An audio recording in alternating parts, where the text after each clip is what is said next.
And welcome to another episode of Quiet Please Golf Podcast. I am Alan Depew, and the golf industry is exploding since COVID. New advances in AI, more golfers on the golf course, off the golf course. How is technology shaping the game? Who is carrying the banner moving forward? We are going to talk about this and a whole lot more. We appreciate you listening as always. If you're listening to the podcast, please reach over there, click a like, give us a 5 star if you don't mind. If you're watching our YouTube channel, same thing, subscribe. We'd really appreciate any feedback. Always looking for great commentary. And I've got a great panel tonight. Some of our team couldn't missed us there, Bobby, but you know what? We've got a great couple of guest panelists here, and I'm speaking obviously to Bob Baldessari, known as Boston Bob, now hailing from the Bourbon country. Hello, Bobby. Wicked excited to have our guest tonight. This is a wicked one. Double wicked. Double wicked, triple wicked. Yeah. You don't get that very often. No, you don't. You don't. He's our resident Gen Zer. I usually call him the prettiest podcaster, but you know what? He's maturing, Bobby. He's our most handsome young Gen Zer on there. I'm speaking obviously of Christian Nazamus. I learned it all from everybody on the podcast except for Alan, how to be mature. Come on.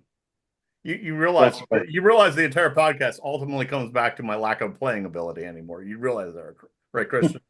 The only thing valuable in your bag is the flat stick, so this is true.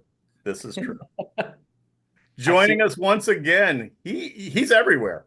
I mean, Bob, every time I turn around, he's out visiting clubs. He's out visiting the local chapters across the country. He is on the tennis court because he is now Mr. Fitness. There he is. CEO of the National Golf Course Owners Association, and my friend, Mr. Jay Karen. Hello, Jay. Hello, Alan. Good to see you, my friend. And Bobby as well, Christian. Now, Bobby, are you going to be Bourbon Bobby, not Boston Bobby? Is that going to be the new nickname there? We have we are trending bourbon, yes. Yes. We filed for a name change. Oh, yeah. Okay. Make sure you copyright that. Hopefully we talk about intellectual property tonight. Trademark that sucker. Absolutely. And rounding out the panel, PGA member, LPGA professional, recently board of directors for the PGA of America, I believe, right? Yep. And the current sitting president, well, I perhaps the most important one, the owner of Pine Ridge Golf Course, and currently sitting as the president of the NGCOA, Cathy Harbin. Cathy, how are you? Hey, Alan, Bob, Chris, thank you so much. Happy to be here. Happy to be hanging out with all of you and Jay talking about our favorite subject, golf. Absolutely. And so here's the thing. I'm going to push the chips right to the middle, right out of the gate, Bobby. I'm going to make a bold statement. And this is why I wish Andy was able to make it with us tonight. Sorry, not sorry. I'm going to say the NGCOA is poised in a time where we have all these inflection points in the golf industry and people are consuming data faster in different ways than anybody else. The NGCOA is poised to be the leaders in the golf industry. And I'm not sorry I'm saying that because they truly they own the golf courses. What say you, Jay? Wow. Either one of you, take it.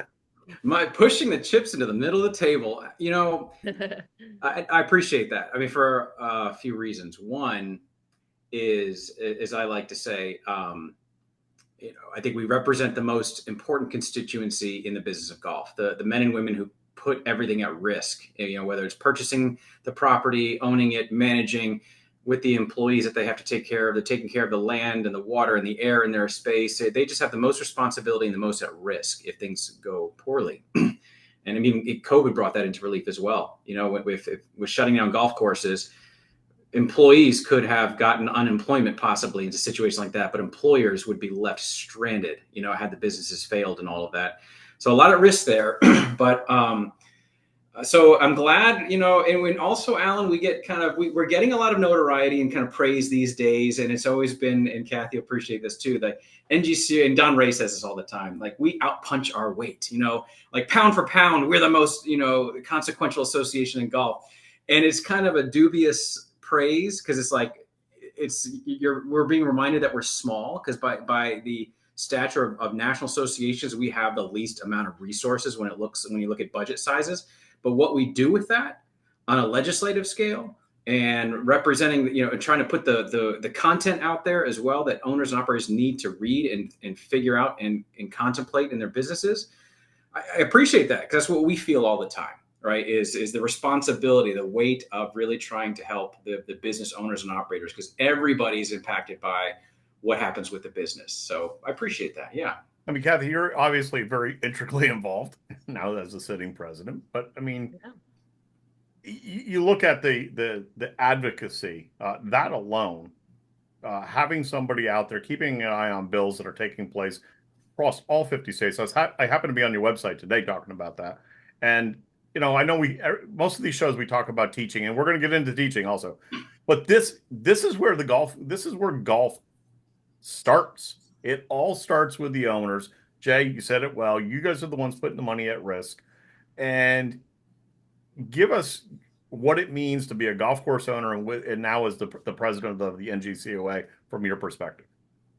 Well, I'll start off by echoing what you're saying, which is 16,000 small businesses across the United States. And we needed to get organized, right? There was a lot of things that were happening that were not in our favor. We were kind of considered this recreational, elitist business and game. And through what's happening with NGCOA and our efforts on Capitol Hill every year, National Golf Day, now we have the lawmakers of the world, of the United States. They know now that what we stand for. What kind of business who we employ, how many people we employ, and the value. I mean, I'm a little small rural town in Texas, and there's 2 golf courses here. One of them's private, one of them's my public golf course, and so the value of having these across the United States and the number of people that are sending their kids to college because they work at Pine Ridge Golf Course, or the ones who are, paying their bills and making a living. It's more than just a recreation. It's a livelihood for a lot of people. And I think what NGCOA has done to organize our National Golf Days and bring that to the forefront has been huge. And then we have little things that creep up that you don't expect to have creep up anymore, like an errant golf ball. We thought we figured that out, right? We thought we already tackled that, but it came back around that someone was trying to sue the golf course for an errant golf ball, and we galvanized. We got together. We tackled it. We approached it, and we made a difference as an organization. And if it weren't for the NGCOA, who knows where that would have gone?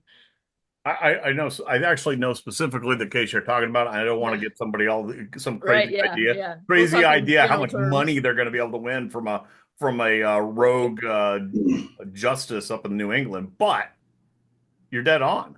And Jay, I'm going to say that for me, and I've been involved. Like I said, I was involved we were member courses when I was with the larger MSO, excuse me. Or MCO, I can barely speak today. And now as a more on the vendor side, but I actually still we have a membership for the course that I work with an investment group. When did it change? When did it change for the NGCO? When do you feel it jumped to the forefront as I hate to say it, leaders in the business? Okay, so 2 things come to mind, and this is going back 25 years or so, because we've been operating at a level. We operated at a level for many years. I think it's been elevated recently, but I think 2 things that NGCOA got involved in and led on really demonstrated the power of the organization. One of them was in the late 90s when the owners could see the supply and demand curve changing. It was happening. We could feel it. Because it was the owner, when you see 5 golf courses come out of the ground in your market, all of a sudden within a matter of 3 or 4 years, you see the supply rise sharply and you're not really getting a sense that demand is increasing at the same pace. You're the one who gets nervous, right? When you see that supply demand change. And so, and this was back at the time when that let's build a golf course a day was out there in the space. A lot of feasibility studies were saying, yes, build, yes, build, yes, build. And so we saw this, and we got concerned. And in 1999, we created the first ever player development campaign, ad campaign that came out in the industry. It was called Get Linked Play Golf. And it was this, we hired Raul Murdy ad agency here in Charleston, which actually 20 years later was purchased by Buffalo Group. So they kind of actually became part of the golf industry. But at the time, it was just a Charleston-based ad agency.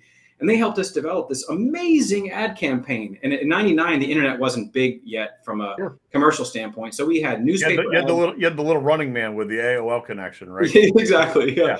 I mean, we had newspaper ads, magazine ads, radio ads, all kinds of things that a golf course would use in their local market.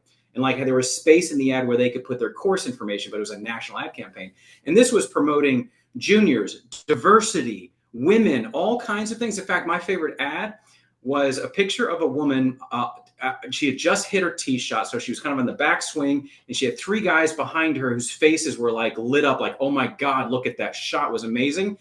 And it said, "That's the sound of the glass ceiling breaking. Get linked, play golf." Like this was 1999, right?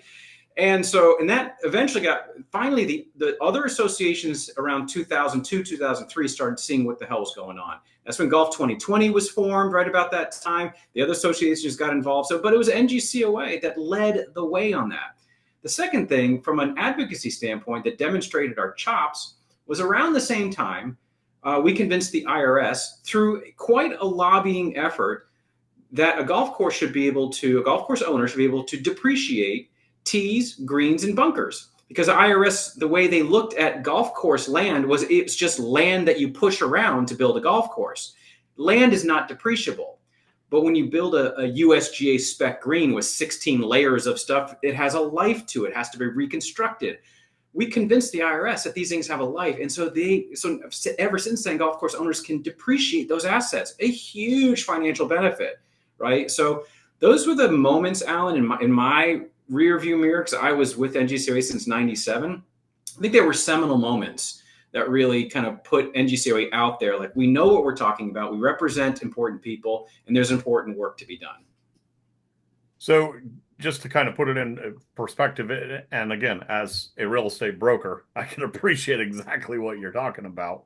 And Bobby, I think that's probably around the time we met in the Mid-Atlantic section that, 97, I always tell the story, 97 Tiger comes on the scene, 3 years to get a golf course out of the ground, let's say. 2,532 golf courses open up nationwide, but we were supposed to build one every single day for the next 10 years. Right. And didn't materialize. But the golf course owners are now sitting there with all these additional properties that are built, and then the housing falls through, and there was a rough stretch. That rough stretch has since subsided. I mean, Bob, you've seen the game from multiple venues, multiple perches. Thoughts? Yeah, well, I've got one, as I always say, I got one foot in the old school with my dad's a PGA member decades ago, growing up in the game. And then my foot in the other part of what I do with Reimagine Golf, and try to be innovative and look at things. If you invented golf this year, what would it look like? Things like that. So the experience, the retention that I talk about ad nauseum at times, that the golf industry needs to do a better job of retention. We do a great job of exposure.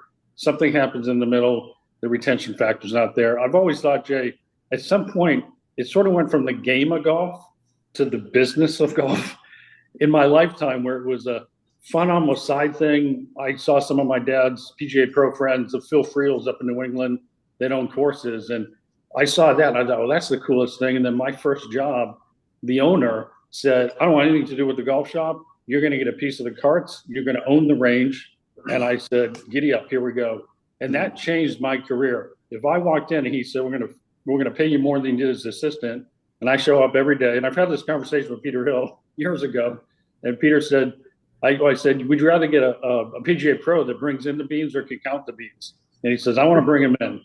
And somewhere in my dad's generation, owning concessions and paying staff, the entrepreneurial aspect has sort of gone away in golf. And I wanted to ask you and Cathy your perspectives on, I don't say it's a silver lining, but in all the things I've done with the PGA and these business workshops I did, I help some pros with, we're talking to a GM with a head pro to say, there's a way that you can be a balance of getting a little bit of the action, because your mind is so different when you think, and you can get something in there entrepreneurial versus I just get a paycheck and I show up and I quote unquote did my job. Cathy, you want to respond first? I got a couple thoughts. Well, I mean, it's all great points, especially about retention. We look at we talk about it all the time, the leaky bucket, right?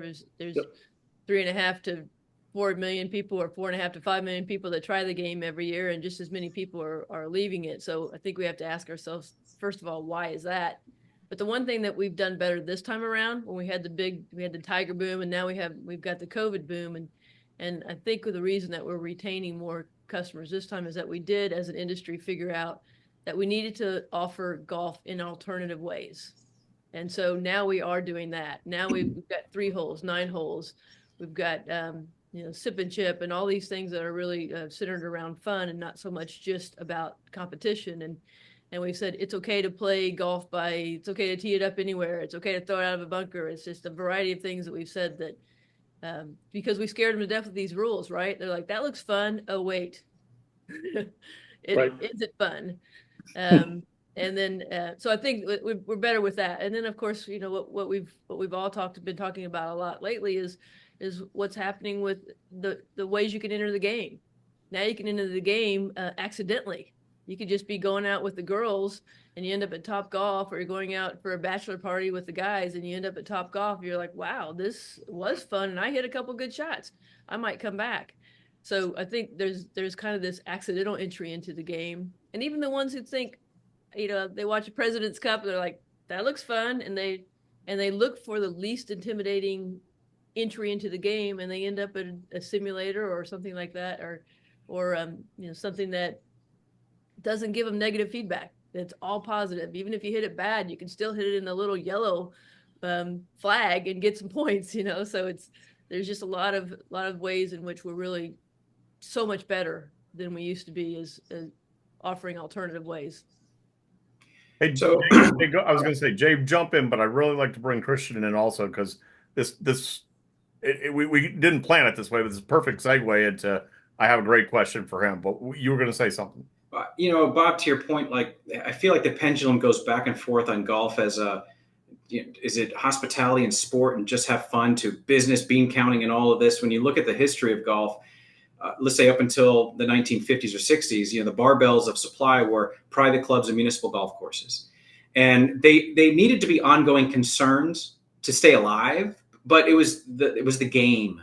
These men that formed this club because we love this game and we'll buy this land and play this game, and then probably the pro at some point said, I got to make a living on this, people. Let me have the shop, right? And so that's where the business side kind of came in. Let me have the shop. I'm going to fix the clubs, club repairs, club sales, merchandise. So that's where the entrepreneurship was probably for decades, but that's probably where it ended too, right? In many ways, municipalities, they said, let's have a golf course as part of our park and rec division for our citizens. It's a game, people, so it wasn't in the DNA to be a real entrepreneurial business, not until guys like Joe Jemsick built Cog Hill. And, the advent of it was Arnie's Army that kind of exposed the world to, holy cow, I could turn my farm into a golf course and get in on this. And all of a sudden now the explosion of the daily fee course, which it had to be entrepreneurial to stay alive and to thrive. Right. And then now it's like, I'm going to feed my family on this. I want to make money. So it changed everything. And then you look at the PGA professional in this. I remember in the early days of NGCOA on our online forums, these owners would complain, the pros don't know anything about business. What is good as the PGA of America? They're not teaching them about business. All of a sudden now, all these business classes, and you name your major and specialization. And I've started going through some of those classes as an associate. It's like, wow, you're teaching the P&L and you're doing all these things. And now the trend is, no, get away from that. Get out with the customers. Get out there and play golf. Yep. And the beans will come in, to your point, Bob, right? So it's like trying to find this balance of, what are we? Are we a real entrepreneurial sport, just run at 100% occupancy, or is it okay to run at 60% and have a lifestyle course? It's just this strange schizophrenic kind of industry. When it all depends upon your approach and what you're trying to get out of the business. But yeah, Alan, that's just want to say. That's all I want to say about the business. Well, and I'm a product of that. I was a PGA golf professional who got out of it because I got into the admin side of the business. I was not the teacher. I was not I focused on the back office and maximizing utilization. But Cathy, you touched on, and this, Christian, I know we pick on you being such a youngin', but we love you. Age, technology, perspective. I mean, there. I know this is a question for Jay. The age gap, young people leaving the game between 13 and 25. I mean, you're a little bit north of that, not far. I mean, why are people coming into the game, leaving the game? Why'd you get into the game?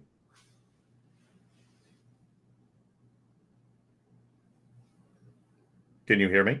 And Want you, Jay or Christian to answer For that? Christian. Christian. Young people don't listen these days, Oh, I Alan. tell you what, it's unbelievable, like, right? the technology. Think you're good, Christian. Fire away. Christian, you good? Oh, see, that's the technology. There you go. All right. Well, Bobby, take that then. People coming in and out of the game, age gap. Yeah, to me, We've seen an explosion of juniors. Yep. But Well, is there any sticky to it? I personally feel good that, and we could see this happening when we were starting PGA Junior League in 2011, 2012, and then we had drive, chip, and putt starting. Both of those were tracking into the mid to high 30s after 2, 3, 4 years, well ahead of the female participation, the girls' participation versus women participation in golf. I knew, and I was looking at that going, you know what? In a few years, 5 years, 10 years, that's going to bode well for the golf industry. I would talk to people all the time. Look at these numbers of girls in DCP and Junior League. So that was good. But when I got involved in Junior League, maybe the first meeting I was in, I said, wait a minute, this thing ends at 13, 14. We have to do something for the 14 to 17. That's the safety net to me. If Jay Cameron comes out as a kid in high school for high school golf and you don't make the team, typically somebody says, hey, Jay, we'll see you next year. Good luck. He's not going to come back. That I felt so strong about Junior League having that 14 to 17, which we ended up creating, and that helps. And then, college is college, so you never know about those days. But there are some tactics and some programming via the PGA to try to keep those colleges kids going. I think it's a lot better than it was 10 years ago. But I still think you're getting your I don't know. I've got 3 kids. They go through this themselves. I mean, you're starting your career, you're starting your family. A lot of things can throw you off track in that, right out college to 25, 26. Not everybody's Christian, Division I golfer, having a lot of talent and maybe using that talent in business, Christian. Yeah, sorry about the technical Christian, are you back? difficulty. I'm back. Hotel internet having problems? Hotel internet, yeah. So what was the question? I apologize. The question was, I mean, you're the young guy, right? Your perspective, the sticky factor for getting people into the game and keeping them in the game. Is there an age gap? Are we the 25-year age group and what have you? Well, yes. I mean, you have your golf bros. No, I'm kidding. But in all seriousness, like I think I think the way to keep people in the game is to keep it unique and different. I've talked very much highly of like Bryson the last, the last year. And I really think that Bryson has kind of turned the game around in a good way, just because I think it's given like that little spark that, it kind of needed.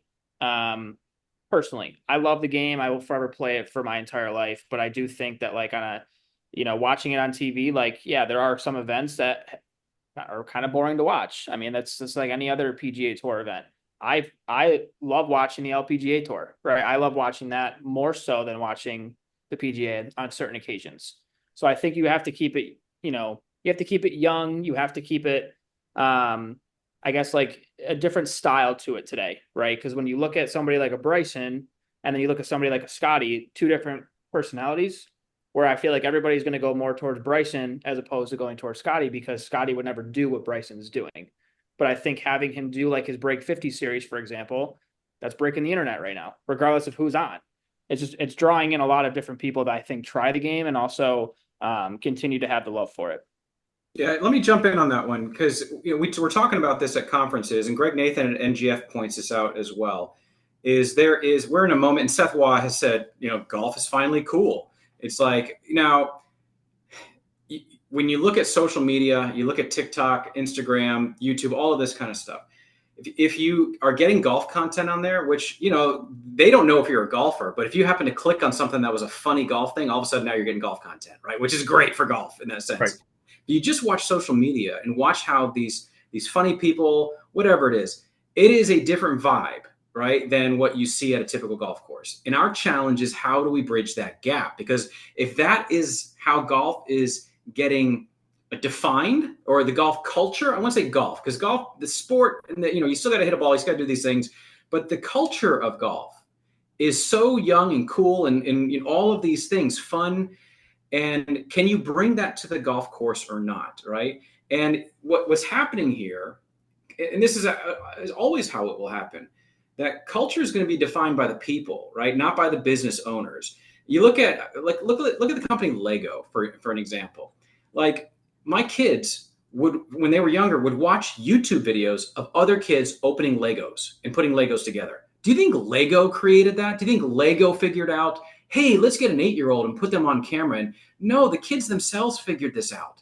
And they say, this is super cool. And it explodes, right? Now, and then a company like Lego is going to be all over that. They're going to be all in, and so now you see Lego everywhere. It's ubiquitous. But when you come back to golf, we have to ask ourselves as golf course owners and operators, what are we going to do about this? Or are we going to miss the moment? Right? With Tiger, it was a gift to have millions of people attracted to the game. We missed the moment. We thought we were good enough, but there was nothing that Tiger was doing on television could relate to going to your local golf course and trying to figure it out. I used to say that, Pete Rose was my favorite baseball player. I used to read books on Pete Rose. I just fell in love with baseball because of Pete Rose. And when I stepped into the diamond for the first time at 10 years old, my reading of Pete Rose had nothing to do with the visceral feeling of a fastball coming my way, my ability to hit that or not. I was like, oh my gosh, this is scary, or whatever. You know what I mean? And so we're in this moment right now where golf coolness has exploded. And all Cathy and I can do is, and it's important though, is talk about it, encourage owners and operators, do the fun stuff, let your hair down, let the music on the cars, do these things, err on the young side, not the old side of how things are going. That's all NGCOA can do, but we have to beat that drum. For all these top YouTube golfers, right? Like Good, and you have Bob the Sports, all these top brands, right? Regardless of the golf course that you own, do you think owners are now forced to pay whatever that fee is to have them show up, if there is even a fee for that matter, to come play their golf course, to do their challenges? Or do you think that it's the owner's choice to say like, hey, I'm going to call up, their agent or something? I don't know how they get in touch with them, but like, do you almost think that is, they're kind of dealing their hand almost? So like, okay, maybe my numbers are down this year. I got to do something to spark our interest. Let me call up Good or Bob Does Sports or some top YouTube golfer to have them come out and do a video for that matter. Well, in that case, I mean, we're talking about the 1%ers, like, True. I mean, there's not, and Cathy's probably thinking, I don't have the budget, to have the Bryan brothers come out and do a contest in my facility. So I don't think that's happening.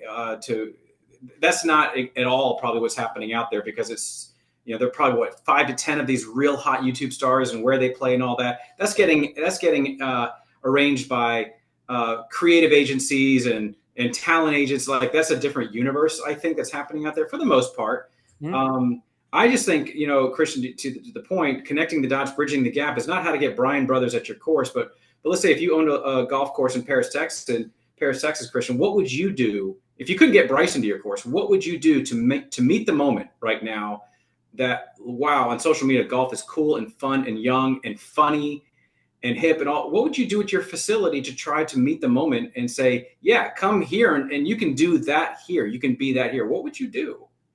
Well, Christian, I'll jump in there too, because I think it's not so much about those stars as it is about creating your own celebrities at your own golf course, and that doesn't cost anything. You do videos, you do your own YouTube things, and you create this because that's really, you guys all know that the golf professional at golf courses is a rock star, and if you've got the right one, they can do it in house.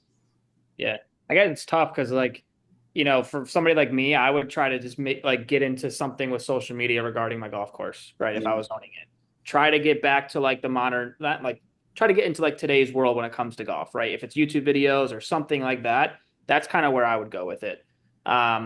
obviously there's a budget to everything. So like, but there is a price too when it comes to like, okay, maybe I could afford, a up and coming YouTuber that people may not know about, but still has hundreds of thousands of subscribers or whatever, but I can't afford the Brian Bros, Right. but if I can continue to maybe do these up and coming over time, that's kind of where my mind would go. Like I have a local example here in Charleston recently. Are you familiar with Eric Anders Lang and the Random Golf Club and what he's doing? I mean, Eric Anders Lang, he's he did some PGA Tour production stuff, and he's got quite a following now, right? He does this thing called the Mad Scramble, and they just did it in Canada a couple weeks ago as well, and they had 400 people show up, and all 400 played a scramble at the same time, same hole, not a shotgun tournament, and it is like the perfect fodder for social media, right? Because these people are having a shit ton of fun, and it's like, and they're whittling it down somehow. I don't know how it works, but he's been taking this show on the road all across the country, and it's coming to Charleston this week. Actually, it's tomorrow, and they were looking to me to help figure out what golf course could host it. And I made a couple calls to some golf course operators I know, and neither one of them wanted to do it. They think I don't want that party at my facility. Now, there's going to be about 100 people, coming to their course or whatever. Yeah, you can have 100 people playing one hole. There's going to be a lot of divots around the 100-yard mark, and you got to deal with that. It's like one of those pain points. Like, is it worth it to see, and the social media craze that could create for your facility and the content it could create? Like, wow, come check out this place. And they both declined. Now they're going to be at a course about 45 minutes out from here. But I was a little surprised, that like they're not meeting the moment. That's too bad, So anyway, Yeah, that's a whiff. I mean, Yeah. I'd take that action. We actually had a second tier up and rising star just literally walk in, visiting people on the Jersey Shore where that golf course is. Asked for a cart, put them out. She shot her video. We gave her like a half an hour gap around her because it happened to be slow, and we got how much free publicity off of that? nice. 200,000 followers. Yeah. You're mentioning, I know the NGF, their latest data shows the average age, I think a year less, about 43 years old or so. A little bit of a youth movement coming in via COVID, maybe some good things happening across the board. You've got a lot of different things, golf simulators, things like that. And I've had this conversation with many high-ranking people in golf over the years, and I think the perception is getting a little better. Listen, the game teaches you so much on the course, off the course, business, you name it, first tee, things like that. But I think there were these optics of, here come four guys walking in the shop, dressed to the nines, the FootJoys, the this, the that, the fancy hats. They want to beat you up on discounts. They don't replace a divot. They leave and don't spend anything. Here comes four other, maybe younger guys, hats on backwards, cargo shorts, God forbid. I still can't understand that cargo thing. Anyways, shirts untucked. I mean, just they don't look it, but hey, they pay, they treat the course great. They play in 4 hours. They finish, they eat. I mean, it's just interesting. I feel strongly both ways. Like, I grew up in that era where it was cool to see my dad in the pros and they dressed so nice. And I grew up having to dress, for everything. But then I look at what's attracting the game now, which people coming in. I use this phrase to people all the time. Jay and Cathy, I want you to consume the game on your terms. Consume the game, play the game on your terms. I'm going to help you. And if that means 3 holes of golf, great. That means teeing the ball up everywhere for 3 months, great. I just don't want you to come into the game and the sport with preconceived ideas of rules, more rules. Oh, by the way, go have fun. Yeah. Yeah. Cathy, how's AI, in your opinion, going to change everything? Well, Alan, if you don't mind, before we jump into that, I had one more comment about the age gap. I think just to make note of it, I think there's 3 places where we lose golfers, and I think we're trying to address it and we haven't really tackled it yet. But the first one is what you all were talking about already, which is right about that high school mark, where the junior program, they age out of the junior programs and they're not good enough for the high school programs. So we lose a bunch of them there. And then we lose all those high school players that go to college that don't qualify for the team and can't play for the team. And we are doing something about that with PGA of America with our club golf. And then I think the biggest one of all that I've seen is that the women college players and what happens to the women college. They're really good players. And the ones I talk to, they're the number of women college athletes, women college golfers who just put the clubs up completely. They start in business, they get married, they have families, and they never play the game again. It's kind of crazy. So I think there's 3 gaps that we need to address and tackle. And there's one more that's a natural one. I would call it an age gap as much as this generational thing where baby boomers, just the raw number of baby boomers that played the game, they're aging out, right? And the raw number of Gen Xers like me that have taken up the game, while it has increased since COVID, it's not covering what's being left behind, the gap that's being left behind. And so, and the Pellucid guys have talked about this for years. It's like, what are we doing about the Gen X generation? And have we lost it? Is it too late? And I think they're predicting because of the recent surge in demand that we're going to cover kind of half of what they were measuring we were going to lose because of the baby boomer generation. So at least we're covering some of that. But it was like, hey, flash warning, golf course owners and operators, while we're riding high right now, in the next 10 years or so, we may see a drop in simply the raw numbers of an entire generation. And the only way to buoy that might be the younger people. Let's get more of the previous generation coming. Like, we need those numbers to be higher. This is just math, right? The math tells us we may have a few tough years coming ahead of us. Well, Jay, isn't that why we really need to lean into the alternative strategies and the alternative sources? What did I see in 2023? NGF, 46 million golfers. The green grass numbers still around 26 million. It's blipped up a little bit, certainly. It's that 20 million off course. And at first I kind of laughed because I thought NGF added that number simply because they were too tired of reporting depressing numbers for 12 years. They needed to start measuring some metric. But as we said in our show last week, I get the feeling that Topgolf is starting to subside a little bit. All right, so let's split the hair on that one. You got Topgolf, and you've got the simulator stuff, and you've got the Top Tracer range facilities like Cathy's installed at Pine Ridge. Right. So a lot of off course play. Okay, so Topgolf to me is it's not designed for the golfer in mind, right? So when we talk about what's the goal here, are we trying to make this an accretive situation where more people become golfers? And what does it mean to become a golfer? Does that mean they graduate to the golf course and become a customer at the green grass facility? Is that, in our minds, the definition of more golfers is more people playing Cathy's courses, right? That's kind of in our minds what we're thinking. The 26 million number, can we get it to 30, 35, 40? So Topgolf, and I'm grateful for them, but after an hour of Topgolf, as a golfer, I'm done. I want to leave, right? As a dad, and my kids and whatever, okay, cool. I'll hang for a couple hours. And if it's, the NGCOA staff partying at the local Topgolf, sure, I'll hang for 2 hours. But as a golfer, it doesn't scratch the itch. Okay. Right. Now, when I first saw a Top Tracer range facility, the first installation in South Carolina down at Palmetto Dunes in Hilton Head, I brought my son down there. I secret shopped it because NGCOA was looking at a deal with Top Tracer. I wanted to check it out. I had an hour at the Top Tracer range, on the range that they built out this structure to kind of emulate a Topgolf with the bays and the food and beverage and the waitresses and all of this stuff. After an hour, I was like, how do I buy an hour more? It was checking the box as a golfer, right? So I'm very bullish on Top Tracer ranges, whether they're at a golf course or, remember the old driving ranges that used to be around, the 10 acre, 20 acre ranges. There might be a resurgence of these kinds of places, and to see a Top Tracer facility there, I would go there all the time. It'd be fun as hell. So that to me is very promising.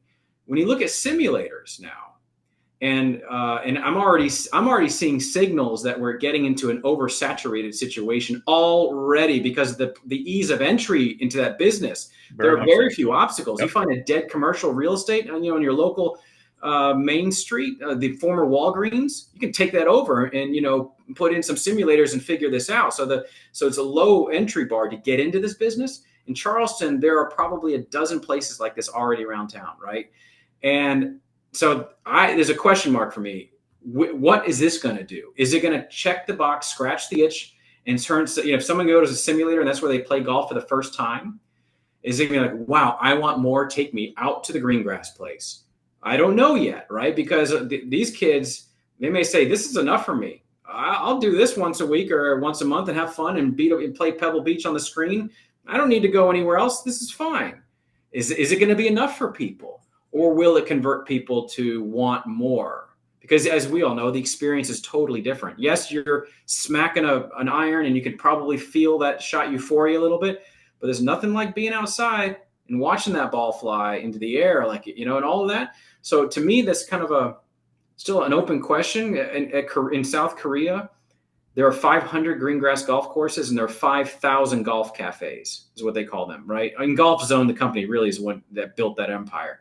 And so that is the beginning and end of golf for a lot of people, millions of people probably, right?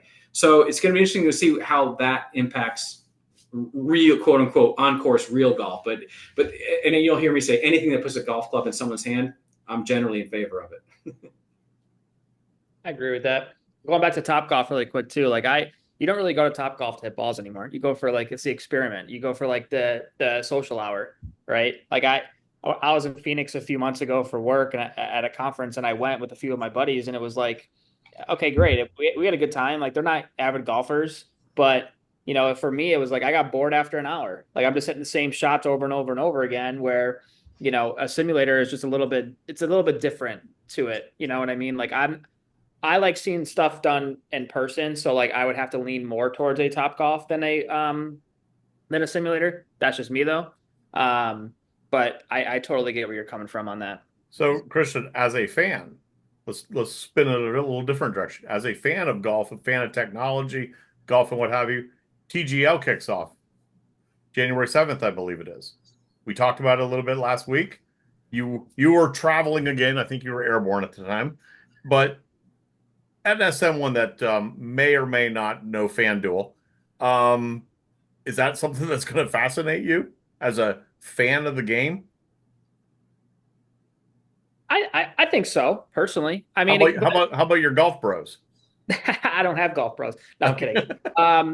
I guess it just kind of depends on how it all pans out, right? I think it's exciting for sure, but and I don't even know what FanDuel is, so I don't even know what you're talking about. Nice. I have no idea. Very nice. Well played. So, but no, I really think it just kind of depends on how it pans out. Personally. Cathy, do you think that's going to move the needle? You're going to have these star players. I think that will get a lot of attention. Anything you attach Tiger's name to is going to get a lot of attention. But one of the things, and you guys all touched on it a little bit, the difference, as you said, with Top Golf is that it's not really golf centric. And what we have found is that that any kind of simulator or any kind of top tracer, if it's golf centric, that's where it really gets the most attention. Everyone thinks it needs to be golf entertainment and be fun and more social and those things, but really the things that are having the most success, and we're seeing it, these top tracer numbers are 350 to 500% increase in your range revenue. That's about golf. They're coming there to hit on top tracer ranges because they like golf, and so I think that needs to continue to be a focus. And one of the things you were asking a little bit about AI earlier, and what a lot of these technology companies are doing now is that they've gotten really good with their instruction packages. So if you're a golf professional, and the way you can connect with your student through what they're doing, and it's amazing. Top Tracer, for example, if you do Top Tracer Coach, you can track your student, you can send your student drills to work on, and then you can see on your app versus their app whether they actually did them. And so it's a pretty sophisticated system. If you wake up every day and you're a golf instructor, there's a lot of ways that you can help someone get better. And not everyone wants to take a lesson, but I guarantee everyone wants to get a little bit better. I was just going to say, for anyone, is this the thirst for knowledge for the game? I mean, you see the game, the learning of the game, teaching the game. There's this massive thirst for knowledge right now. Well, yeah, you talked probably about overkill, but go ahead, Jay. Well, a couple thoughts. One, this TGL thing, I'm still having trouble visualizing what this is going to look like, right? I think I know. They kind of try to explain it. I think it's going to be okay. They're going to be playing into jumbo size simulators and somehow moving it to putting after that and chipping. So it's like, all right, so this could go, in my opinion, one of two ways. Either it'll be a novelty and collapse, and just won't go anywhere. That wasn't in reference to their collapse of their building. No. Good one, Alan. Thanks. No, is it like the American Ninja Warrior where it's like, okay, look at that on TV, but there's nothing. I can't relate to that. I'm never going to do that. I can't replicate that. There aren't American Ninja Warrior, places all over America where I can watch that on TV and go and do it. Right? It's a novelty, and I'm just curious. Or it can really inspire and like, oh my God, this is cool as hell. Look at this. And then where can I do that? How can I do that? And that might be what fuels these simulator businesses. I know it's a smaller scale. It's not going to be quite the same, right? But it could be this turning point if it catches fire and you see these pros. And I listened to a podcast the other day, an old friend of NGCOA's, I call him a friend, is Dave Schultz. He was one of the inventors of some of this technology. He had Next Links Golf. He did shots in the dark at Indian Wells. Really progressive. I saw his studio in California where he's really trying to do what's happening here. And I think there's actually some arguments about intellectual property rights over this. But what Dave said that on this podcast recently that I thought was really smart is the game that they're playing, Tiger and Rory and all of this on the screen, is the game challenging and addicting?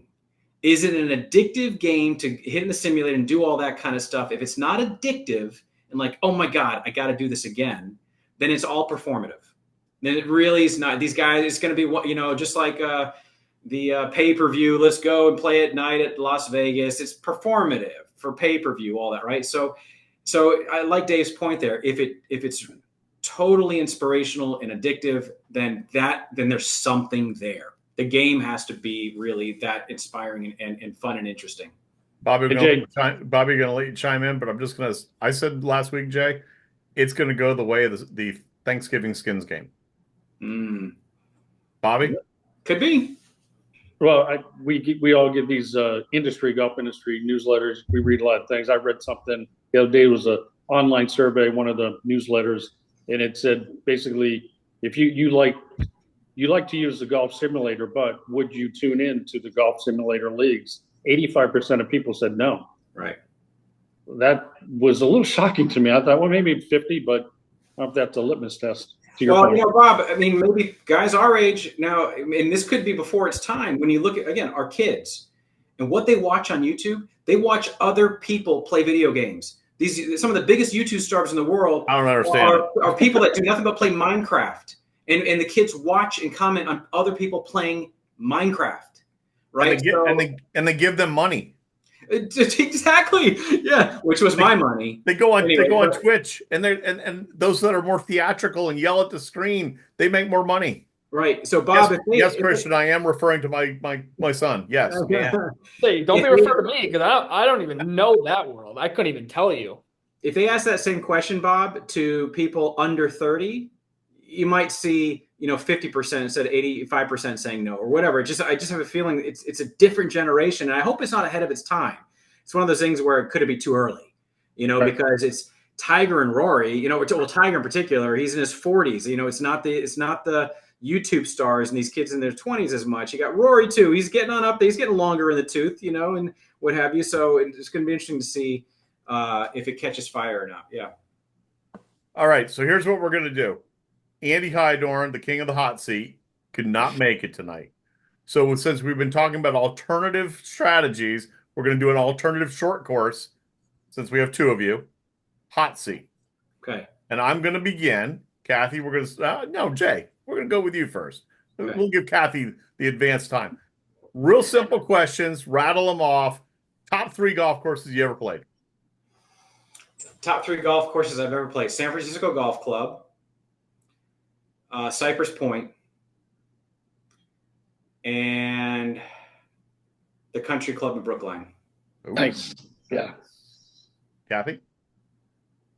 I have the old favorites, right? I got a chance to play Pine Valley with Jay this year, so I'll put that in there. Cypress Point and Pebble Beach.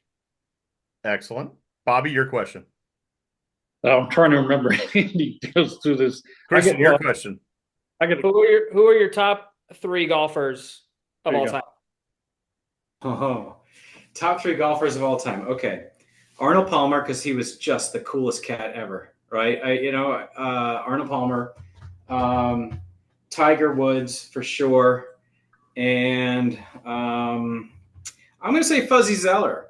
It's an odd one because when I was a kid, he was just kind of the first celebrity golfer I ever met at the Atlanta Classic, and just was like, "What? This guy named Fuzzy's got to be cool," and he was funny as hell.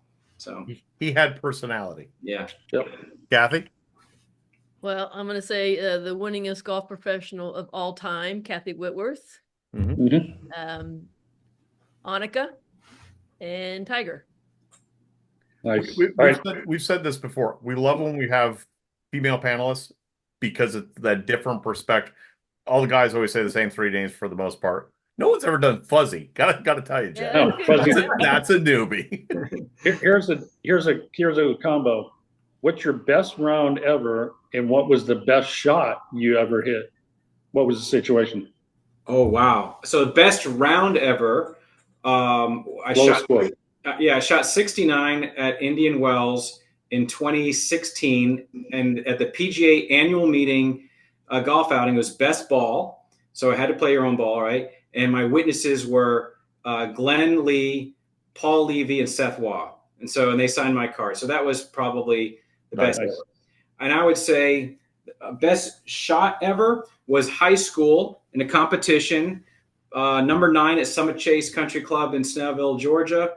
And it's probably about 595 yards from the blue tees, and hit a beautiful drive. And then the team was in front of us, that they were on the green in front of us, and I was probably 320 yards away. It's kind of a downhill par 5, and I just smacked the 3-wood perfectly, and it didn't go into the hole, but it rolled up onto the green. And when you're playing with other high school boys and you hit it on 2, almost a 600-yard par 5.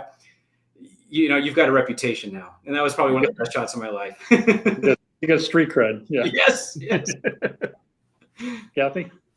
All right. Well, mine was a mini tour event several years ago, many years ago, and I didn't feel good. It was one of those days that you kind of grind it out, and then I started hitting shots, making some putts, and all of a sudden I finished and I shot 67 and came from nowhere to finish second in the tournament. Nice. Love it. And the best shot ever was a 7-iron that I hit in from the fairway while playing with my brother. It's always fun when you can show up your older. Oh yeah. Yeah. Christian, last one. Bring it home. Ooh, last one. There's so many I could ask. I would say, what would you say is your favorite part of what's the best part of your golf game? Oh, best part of my golf game is my shit talk. No, let's see. Best part of my game. Gosh, I gotta say, my best part of my game is anywhere from 65 to 95 yards in. Okay. That's where when I'm standing over the ball and I feel like I've got a really good shot of getting it, so I'm sticking it. Anytime I'm standing in that spot, I'm like, I'm gonna stick this. I don't always execute, but that's probably where I'm most confident is right in that sweet spot. Nice. Okay. Cathy?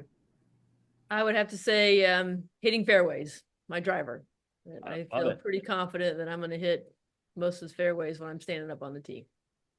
I have one more bonus question. I had a bonus question. Oh, we got 2 bonus questions. Okay, let's go. I had one. Go. For our viewers, if you could give them 1 ounce of advice for the game of golf today, what would you give? What would you give them? That's a good one.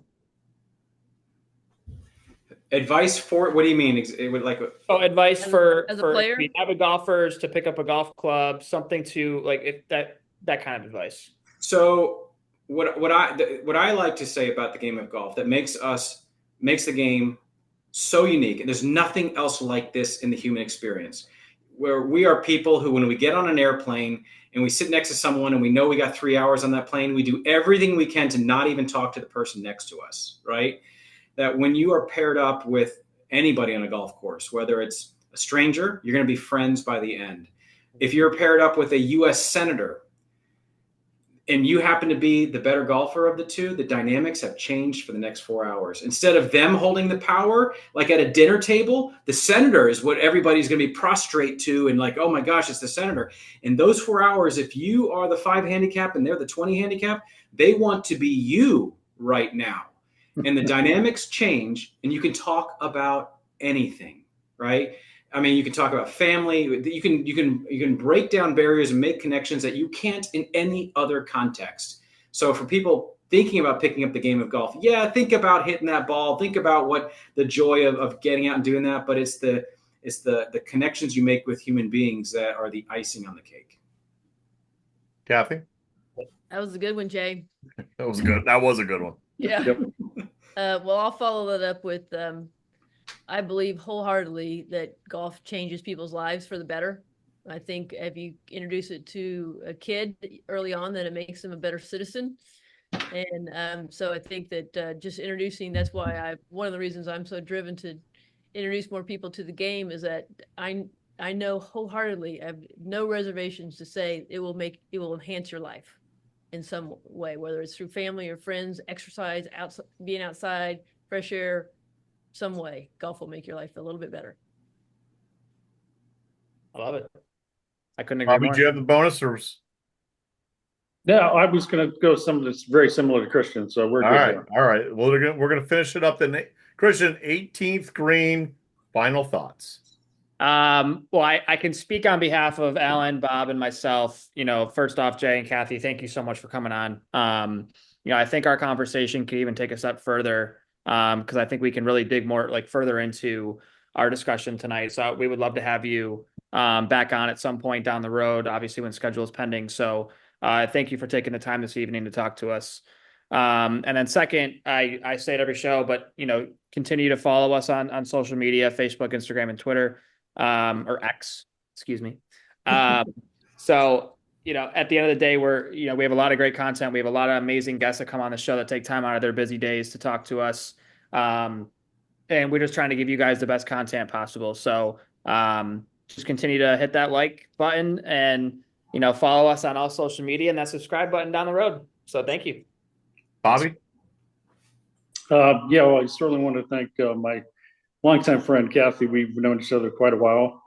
Still, we're 29. I know, it's amazing. Looking young, and it's really awesome having you, Jay. We've behind the scenes talked about having you and Cathy on for a while. Glad it finally came together, and because you're both there, we're talking the business of golf.